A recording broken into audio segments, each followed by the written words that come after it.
نے فرمایا حلال چیزوں میں اللہ کو سب سے زیادہ نفرت طلاق سے ہے. حلال چیزوں میں سب سے زیادہ نفرت طلاق سے ہے. ابغض الحلال الطلاق، سب سے زیادہ نفرت اللہ کو طلاق سے ہے. اور آپ نے کہا علی طلاق دینے سے بچنا. جب ناجائز طلاق دی جاتی اللہ کا عرش کانپ اٹھتا ہے، کانپ اٹھتا ہے. چند دن پہلے دو بہنیں ملی مجھے آ کے، تو ایک بہن کی گود میں بچی تھی. کہا جی خامد نے طلاق دے دی کہ بیٹی کیوں پیدا ہوئی؟ طلاق دے دی، بیٹی کیوں پیدا ہوئی؟ اللہ اکبر، کیا ظلم و ستم. چند دن پہلے ایک خاتون میری، ان کی 3 بیٹیاں ہوئی، تو سسرال والوں نے گھر سے نکالے تو دیاں جمی جانے، گھروں کو بڑی منوس آ گئی. تو یہ دن رات کے واقعات ہیں، سن سن کے کلیجہ پھٹتا ہے میرا. یا ایھا النبی اذا طلقتم النساء، اللہ یوں کہہ رہا ہے اے میرے نبی میں آپ کو سفارشی بناتا ہوں ان ایمان والوں سے، آپ کے ذریعے سے بات کرتا ہوں کہ طلاق نہ دیا کریں، طلاق نہ دیا کریں. لیکن اگر دینی پڑ جائے، چونکہ طلاق ایک ضرورت کی چیز ہے کہ نباہ نہیں ہو رہا، ٹھیک، کسی وجہ سے نہیں ہو رہا، پھر ٹھیک. لیکن جیسے میں بتا رہا ہوں، بیٹیاں پیدا ہو گئی طلاق دے دو، ساس کو بہو اچھی نہیں لگی طلاق دے دو، میں تیری ماں انہوں طلاق دے، میں تینوں اپنا دودھ نہیں معاف کرنا انہوں طلاق دے. یہ ظلم و ستم تقریباً ہر گھر کی کہانی ہے. باپ کو پسند نہیں آئی طلاق دے، مناسبت نہیں پیدا، جوڑ نہیں بیٹھا، اب طلاق ہو سکتی. اب جبر کرنا ماں نہیں، بیٹی گزارا کر، نہیں بیٹی گزارا کر، یہ ایک اور طرح کا ظلم ہے کہ ہماری مشرق کی بچیاں سسک سسک کے پھر مر جاتی، کسی ویشی کے پلے پڑ گئی ہیں. وہ ہے ہی ایسا نہیں بدلنے والا، تو یہاں طلاق ہے کہ طلاق لو. اب ماں باپ کا ظلم ہوگا یہ کہنا بیٹی گزارا کر، بیٹی گزارا کر، بیٹی قربانی دے. یہ ستم یہ بھی ہو رہا ہے. اسی مر گیا تیرا کی بنے گا، یہاں آگے اس کو برباد کر دیتے. اس لیے میرے نبی نے عجب بات فرمائی کہ سب سے اعلیٰ درجے کا صدقہ تو میں بتاؤں، سبحان اللہ، سب سے اعلیٰ درجے کا صدقہ تو میں بتاؤں. کیا کہ جس کی بیٹی کو طلاق ہو گئی اور وہ گھر واپس آ گئی، اس پر خرچ کرنا سب سے اعلیٰ درجے کا صدقہ، سب سے اعلیٰ درجے کا صدقہ. اور آپ نے ساری بیوہ عورتوں سے شادی کی، سب بیوہ، ایک کنواری عورت سے شادی کی، باقی سب بیوہ یا مطلقہ یا بیوہ. اور اپنے خاندان میں بھی کی، باہر بھی کی. کہ کتنی ہماری بچیاں، چند دن پہلے ایک بچی کا فون آیا کہ جی میرے ماں باپ شادی نہیں کر رہے، کہ اپنی برادری میں کرنی، باہر نہیں کرنی، اور میری عمر جا رہی، اور گھر میں کوئی جو جوڑ ہیں، کوئی شرابی ہے، کوئی زانی ہے، کوئی کیا ہے، اور غیر بات گھر کرنی، باہر نہیں کرنی، گھر کرنی، باہر نہیں کرنی. بوڑھی ہو جائے، مر جائے، سسک کرنے تو کسی شرابی کے پلے باندھ دینا. یہ ہمارے ملک میں یہ بت بہت بڑا بت. ماں باپ بچیوں کو برباد کر دیتے، بچوں کو برباد کر دیتے. میرے نبی نے قریش میں شادی کی، حضرت عائشہ، حضرت خدیجہ، حضرت سودا، حضرت حفصہ، حضرت ام حبیبہ. قریش میں دشمن گھر میں شادی کی، بنو امیہ، حضرت ام حبیبہ بنو امیہ سے، ابو سفیان کی بیٹی، ان سے شادی کی. قریش سے باہر شادی کی، حضرت جویریہ بنو مستلق، حضرت میمونہ ہلالیہ، ہلال سے. عرب سے باہر شادی کی، حضرت صفیہ یہودی خاندان سے، بنو قریظہ میں سے. خاندان میں شادی کی، خاندان سے باہر شادی کی، قوم سے باہر شادی کی. اپنی بیٹیاں، 2 بیٹیاں رقیہ ام کلثوم، دشمن خاندان، بنو امیہ بنو ہاشم میں دشمنی. آپ نے پہلی بیٹی ابو العاص کو دی، بن ربیہ بن امیہ بن عبد شمس، بنو امیہ. دوسری بیٹیاں 2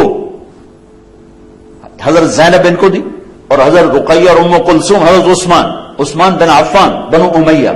صرف ایک بیٹی گھر میں دی، علی بن ابی طالب. بنو ہاشم گھر میں ایک بچی، 3 بچیاں باہر. یعنی خاندان ہے لیکن دشمنی ہے، دشمنی ہے. یہ سب کچھ آپ نے خود کر کے اس لیے دکھایا کہ آگے یہ سب کچھ ہونے والا تھا. یا ایھا النبی اذا طلقتم النساء، یہ یا ایھا النبی یہاں لائے ہیں اپنے نبی کو سفارشی بنا کر کہ امت محمد طلاق دینے سے بچنا. میں یہ اپنے نبی کو سفارشی بنا رہا ہوں. دینی پڑ جائے تو پھر ضرورت ہے، پھر یہ جاہلیت جو عجم کی جاہلیت ہے اور ہندوستان کی جاہلیت ہے، طلاق طلاق، تیرے ماتھے پہ داغ لگ جائے. میرے نبی کی بچیوں کو طلاق، حضرت رقیہ کو طلاق ہوئی، حضرت ام کلثوم کو طلاق ہوئی. ابو لہب کے بیٹوں سے نکاح ہو چکا تھا، رخصتی باقی تھی. تو آپ تبت یادا ابی لہب و تب نازل ہوئی. تو ابو لہب نے کہا میرے گھر میں تمہارا آنا حرام ہے جب تک تم محمد کی بیٹیوں کو طلاق نہ دو. ابو لہب کے بیٹے نے جا کر بھرے مجمع میں کہا کہ تیری بچیوں کو طلاق ہے،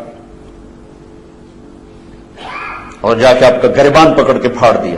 اللہ نہ کرے کسی کے گھر میں کوئی مشکل پیش آئے، لیکن اگر جینوئن مشکل پیش آ جاتی ہے تو پھر میرے نبی نے یہ طریقہ رکھا ہے.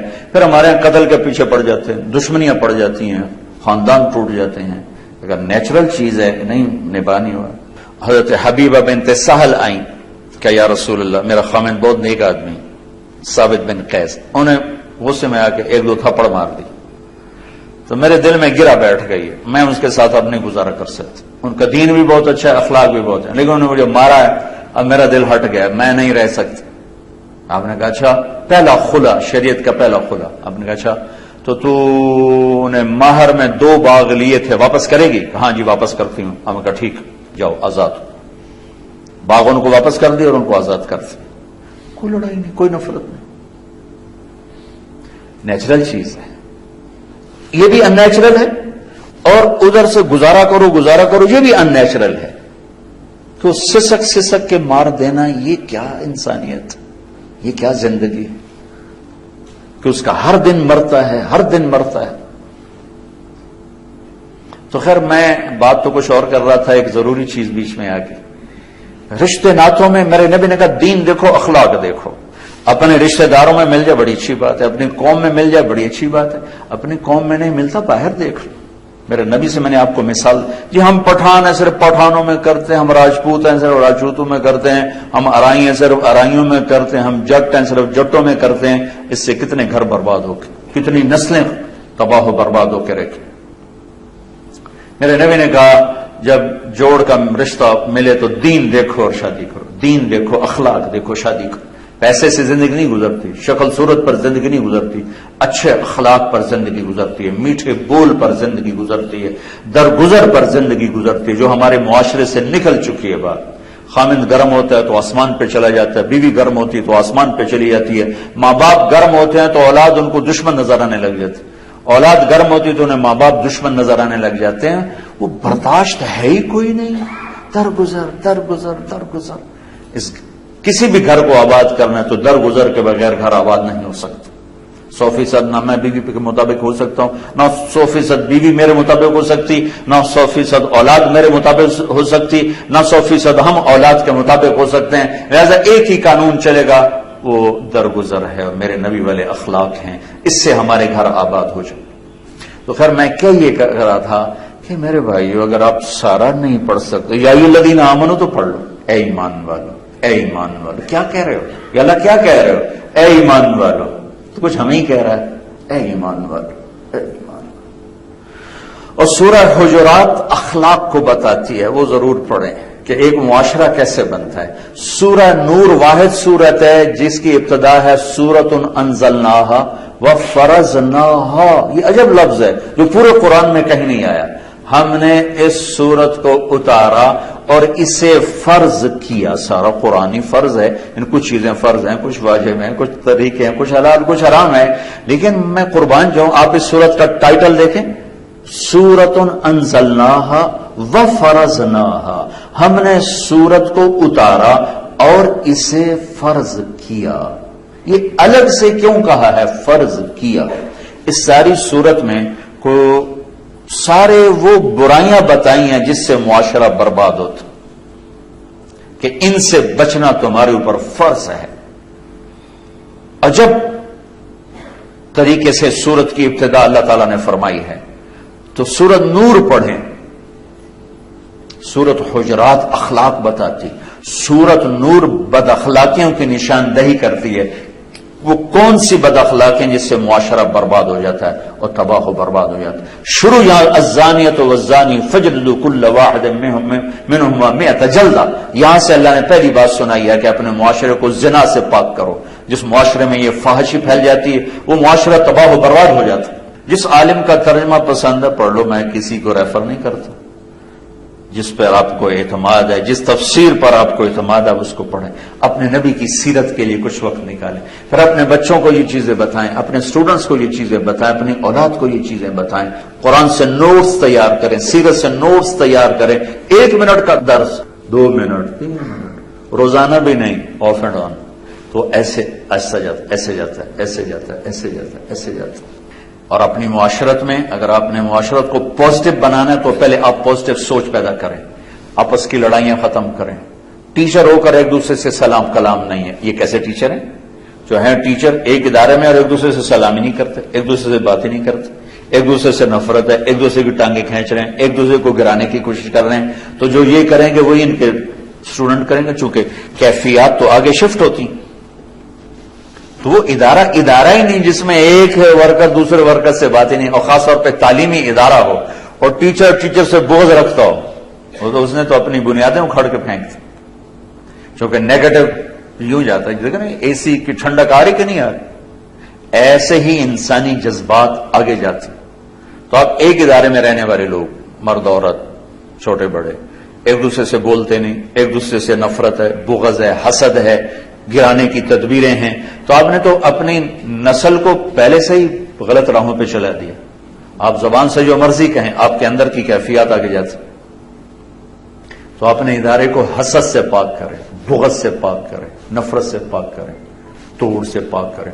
کوئی 2 آدمی، کوئی 2 مرد عورت، کوئی 2 عورتیں آپس میں ان کا بائیکاٹ نہ ہو، گفتگو بند نہ ہو، بول چال ہو. کسی کو اللہ بڑھا رہا ہو اس کے لیے دعا کرو، اس کے لیے خوشی سے دعا کرو، اللہ تجھے اور بڑھائے. اس کو شاباش دو، واہ بھائی واہ، اللہ تیرا نصیب اور کھولے. الگ بیٹھ کے اس کی ٹانگیں کھینچنے کی اسکیم میں نہ بناؤ کہ بھائی اے کرے این تو سٹی ہے ساڑی آپ پہ ویکھی جیسے، یہ ہمارا ماحول ہے، اینو تو ہے کری سٹو نہ آپ پہ ویکھی جیسے. تو اپنے اداروں کو آپس کی نفرت سے پاک کریں. یہ استاد بہت مقدس ٹائٹل ہے، بہت. سارے نبی استاد تھے، بادشاہ نہیں تھے، وزیر نہیں تھے، سیاستدان نہیں تھے، ڈاکٹر نہیں تھے، انجینئر نہیں تھے، ٹیچر تھے. ٹیچر، معلم. تو آپ سب پر، مرد عورت، آپ پر یہ لفظ فٹ آ رہا ہے. اس معلم کی شان یہ ہے کہ اس کو آپ حرص و ہوس سے پاک کرو، آپ اسے حسد بغض سے پاک کرو، آپس کی محبت آپس میں قائم کرو تاکہ وہ آگے شفٹ ہو. کسی کو اللہ اوپر لے جا رہا ہے اس کے لیے اور دعا کرو، اپنے لیے اور کوشش کرو. اب کی آپس کی فضا میں کوئی 2 آپس میں لڑ پڑے، تیسرا ان میں صلح کرائے. فریق نہ بنو، صلح کرانے کے چکر میں پڑو. اس کو اس کے قریب کرو، اس کو اس کے قریب کرو، تاکہ آپ کا ادارہ ایک ادارہ ہو. وہ ادارہ نہیں ہے جس میں کام کرنے والے کے دل پھٹے ہوئے ہیں، سلام دعا بھی ختم ہے، نفرت بھری ہوئی ہے، بغض بھرا ہوا ہے. تو بھائی یہ چند گزارشات ہیں، کوئی لمبا چوڑا فلسفہ نہیں ہے. اگر ان کی ہم رعایت کر لیں گے تو انشاءاللہ العزیز ہماری ساری زندگی اللہ کے فضل و کرم